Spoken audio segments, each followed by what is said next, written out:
So బేసికల్గా day 1 నుంచి కూడా మీరు ఇండస్ట్రీలో the way you choose the scripts was very different.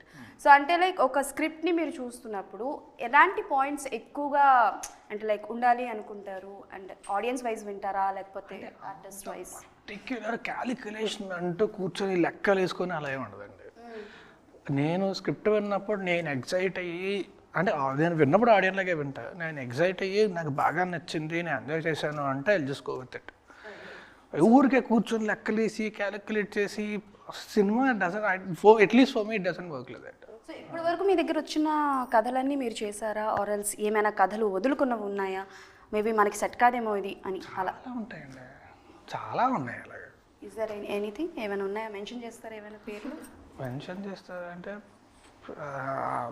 Most of them are not made yet I guess, but చాలా ఉన్నాయి. అంటే చాలా వరకు ఏంటంటే కొన్ని చాలా వరకు మనకు నచ్చు, కొన్ని డేట్స్ కుదరకు, షెడ్యూలింగ్ కాన్ఫ్లిక్ట్స్ వల్ల వీటి వల్ల కుదరదు, చాలా ఉన్నాయి.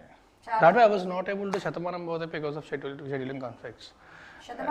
యా అప్పుడు I was doing 3 films at the same time, and ఆ టైంలోనే ఆ సినిమా చేద్దాం అన్నప్పుడు సంక్రాంతికి ఖచ్చితంగా రిలీజ్ చేయాలి అంటే డేట్స్ కుదరలేదు, so I couldn't do it.